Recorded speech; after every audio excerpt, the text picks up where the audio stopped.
Boa tarde, família. Mais um vídeo no canal. Desde já agradecendo a vocês, todas e todos, por estarem fazendo as inscrições no nosso canal, ativando o sininho de notificações, deixando os likes de vocês, compartilhando nossos vídeos, fazendo sugestão de pautas. Muito obrigado aos novos e novas inscritas e inscritos. Somos um pouco mais de 640 agora.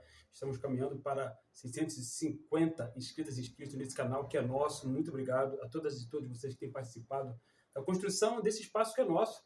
Esse é o África no Centro, canal para nós discutirmos relações étnico-raciais, história, antropologia, as contribuições que as populações africanas do continente da diáspora legaram para a humanidade, sempre a partir da perspectiva do pan-africanismo. Hoje nós estamos aqui para trocar uma ideia sobre o colorismo. O colorismo que vocês sabem que é uma discussão cada vez mais em voga, né, no nosso meio, né, da comunidade preta, e é importante a gente trocar uma ideia sobre isso, família, porque cada vez mais tem surgido discussões acaloradas, né? Porque a questão do ser negro, particularmente no Brasil, né? Ela é problemática por conta da questão da existência do racismo que nos esmaga de todas as formas possíveis e imagináveis. A gente já falou aqui várias vezes da história do racismo, onde ele surgiu, como ele se construiu, que ele é uma consciência histórica, de acordo com Carlos Moore. Ele não é uma ideologia, ele é uma consciência histórica, conforme o grande Carlos Moore aborda nessa obra aqui, Racismo e Sociedade, onde ele mostra, com bases científicas, onde, como e quando surgiu este fenômeno que passou a ser chamado de racismo, né? Esse fenômeno surge na Índia, 1500 anos antes da Era Comum, quando os arianos invadem a Índia, então chamada de Vale do Rio Indo, por isso que o nome Índia é o nome deste território, porque ela nasceu, ela surgiu, essas sociedades surgiram no Vale do Rio Indo, e os arianos, que se autodenominavam gente da pele nobre, os civilizados, era assim que eles se identificavam, invadiram a Índia e destruíram 3 grandes civilizações negras africanas da Índia. Quando a gente fala em africano da Índia, nós estamos abordando a partir da perspectiva do pan-africanismo, como a gente sempre faz aqui. Essas sociedades eram Harappa, Mohenjo-Daro, Xangu-Daro, onde essas sociedades eram organizadas em castas, e as castas nunca tiveram nada a ver com a raça, conforme explica Cheikh Anta Diop, porque as sociedades se organizavam em castas de forma a organizar a sociedade de forma que não tivessem grandes divisões sociais entre elas.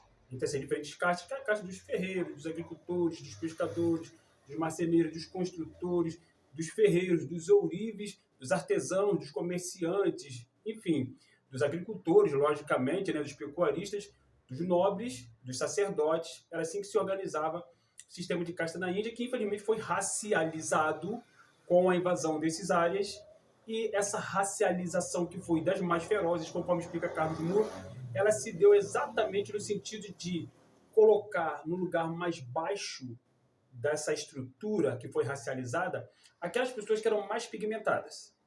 Exatamente os Dalits, que foram colocados sob os pés de Indra. Indra, que era uma divindade cultuada por esses arianos, que, segundo esses mesmos arianos, Indra mandou eliminar os Dashiu, gente da pele maldita, gente do nariz chato da face da terra.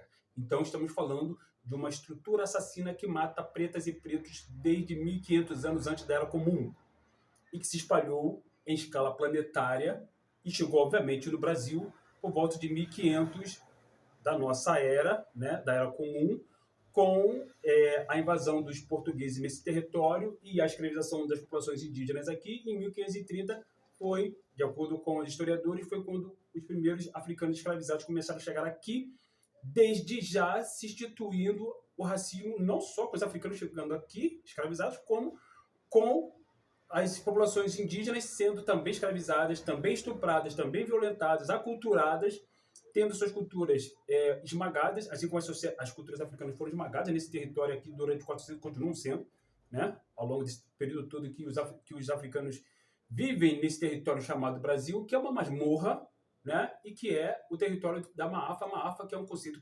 construído pela Marimba Ani, a partir da língua Swahili, né, uma palavra de origem Swahili, que significa o grande holocausto, né, o grande desastre que as sociedades africanas sofreram no Ocidente. Então, o racismo no Brasil, ele é um racismo que opera a partir de bases pigmentocráticas, de acordo com Carlos Moore. Quando se fala em bases pigmentocráticas, significa dizer que quanto mais pigmentos nós tivermos sobre a nossa pele, menos acesso aos recursos nós teremos, de acordo com a estrutura do racismo que se instalou no Brasil, a mesma estrutura do racismo que se instalou na Índia. Né? Não por acaso, os brahmanes na Índia, só voltando a falar de lá rapidamente, eles tinham uma pele bem clara e eles estavam no topo da pirâmide social, se instalaram no topo da pirâmide social, porque eles tinham uma pele clara e da mesma forma que, conforme ia escurecendo a pele do indivíduo, a sua casta era mais baixa, ou seja, ele tinha menos acesso aos recursos gerados por aquela sociedade. Recursos esses que são gerados através do trabalho. Trabalho que, voltando para o Brasil, no caso, os africanos que foram escravizados e trazidos para cá e as sociedades indígenas foram que mais praticaram e construíram, contribuíram para a instalação do modo de produção capitalista que se instalou no Brasil quando o Brasil foi monocultura de cana-de-açúcar e os africanos trabalhando de maneira absolutamente compulsória, né? Junto com os indígenas. Depois os indígenas não mais foram escravizados, mas da mesma forma continuaram sendo eliminados sistematicamente com os portugueses aqui, da mesma forma que os africanos passaram a ser também eliminados sistematicamente e essa empresa escravidão, ela passou a ser um modus operandi do racismo no Brasil. A escravidão no Brasil durou 400 anos, durou de 1530, né, praticamente, né, a 1888, a princípio. Sabemos que a escravidão continua por outros meios, porque o capitalismo é um sistema político-econômico criado por pessoas brancas que escraviza por outros meios pessoas negras. Estamos falando de uma guerra racial aqui, não de uma luta de classes, como normalmente algumas pessoas gostam de falar. E por que não estamos falando de uma luta de classes? Porque não temos pessoas negras no topo da pirâmide social controlando os meios de produção. O que são meios de produção? Meios de produção de riqueza. Os bancos, as terras, as telecomunicações, não é isso? Todos são meios de produção. Não temos brancos ocupando esses espaços de poder, controlando a economia, controlando a política, controlando partidos políticos, controlando os destinos desse território. Dito isso, durante todo esse período, foi feito um processo muito forte, sistematicamente, de sequestro de populações africanas trazidas para o Brasil. O Brasil, dentre todos os países da América Latina, entre aspas, já tivemos a oportunidade de explicar isso aqui, foi o país que mais recebeu escravizados. E, dado o seu tamanho, seu gigantismo, o seu tamanho continental, logicamente o Brasil passou a ser o país mais negro fora do continente africano, sem citar a Índia, que ainda tem uma comunidade negra muito grande na Índia, que são exatamente os Dalits, né, que continuam vivendo lá o processo de esmagamento, né, da sua sociedade. Não por acaso, uma coisa chamada ações afirmativas nasceu na Índia em 1948, 1949, assim que a Índia se tornou independente da Inglaterra. Não por acaso, as mesmas ações afirmativas nasceram nos Estados Unidos em 1965, né? Assim que o movimento pelos direitos civis conseguiu, através de muita luta, muito sangue derramado, sangue de Martin Luther King, sangue de Malcolm X, sangue de muita gente, conseguiu ter direitos humanos que nos Estados Unidos foram chamados de direitos civis. Direitos humanos, direitos civis que foram negados aos negros aqui sistematicamente, assim que a escravidão negra acabou no Brasil. Acabou, entre aspas, porque sabemos que branco nenhum, não importa a classe, o gênero, a orientação sexual, o partido político, nunca teve, tem ou terá jamais a menor responsabilidade sobre a nossa libertação. Só nós, pretas e pretos, podemos nos libertar. No entanto, assim que, entre aspas, acabou a escravidão negra no Brasil em 1888, o Brasil começou um processo sistemático de importação de sociedades brancas, de pessoas brancas vindas da Europa e dos Estados Unidos para cá. A ideia era embranquecer a sociedade brasileira, uma vez que o Brasil tinha maior contingente de negros, muito maior, um contingente de negros muito maior do que de brancos. Então, provavelmente, esses negros, ainda que estivessem se relacionando com pessoas brancas, muito provavelmente, conforme o tempo fosse passando, eles iam acabar assimilando esse número menor de pessoas brancas aqui. Então, uma medida estratégica foi tomada pelo governo de então para que trouxesse, né, chegasse aqui por volta de 10 milhões de europeus e estadunidenses também, gente que veio dos Estados Unidos para cá, gente que perdeu a Guerra de Secessão lá, 1861 a 1865, que perdeu a Guerra de Secessão, veio para cá. Pessoas brancas. Europeus vieram para o Brasil, né? Vieram ucranianos, vieram austríacos, vieram alemães, holandeses, belgas, franceses, muitos portugueses, italianos, vieram para o Brasil para ocupar os postos de trabalho que estavam antes ocupados pelos negros. E essa massa negra, o que foi feita dela?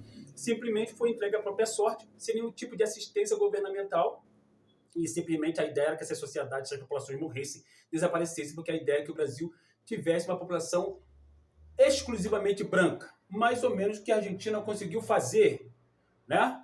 Então, o Brasil, o problema para eles é que o Brasil teve uma importação muito grande de pessoas negras. Então, o que aconteceu foi que veio se construindo uma ideia de civilidade, civilização, modelo de desenvolvimento atrelado ao europeu e uma ideia de modelo de atraso atrelado ao negro.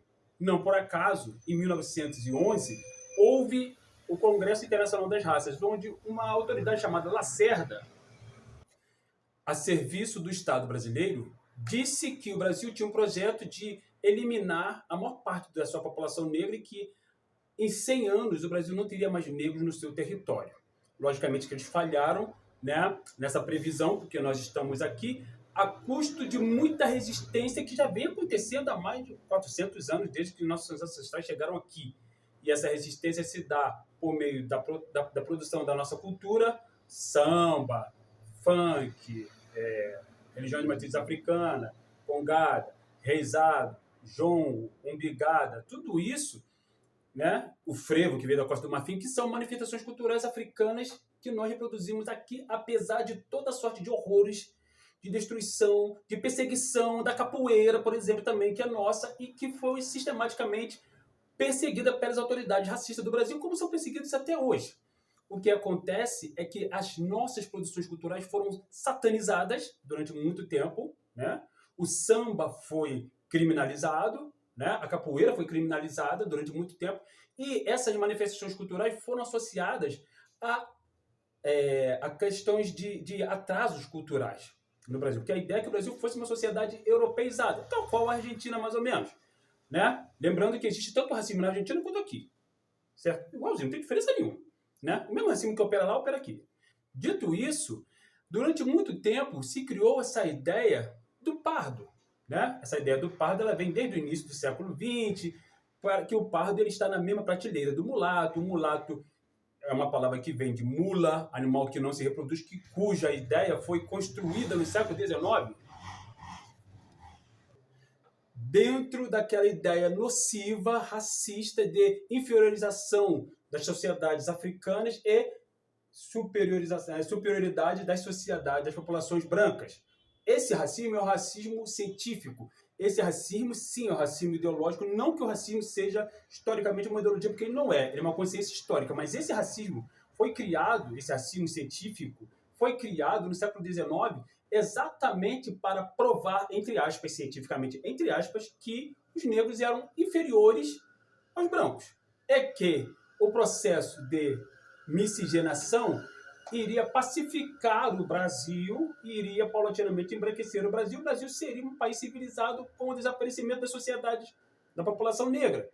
Por isso que essa ideia, durante muito tempo, décadas e décadas a fio, vem sendo colocada sistematicamente na nossa cabeça, associando o branco a algo positivo, civilização, desenvolvimento, etc., e os negros a algo negativo, atraso, com suas produções antropológicas, culturais, sendo associadas ao demônio, que nunca foi cultuada a figura do demônio nas sociedades africanas, já tivemos a oportunidade de falar isso daqui, e sempre colocando na conta do branco todas aquelas contribuições científicas, medicina, física, química, matemática, filosofia, né?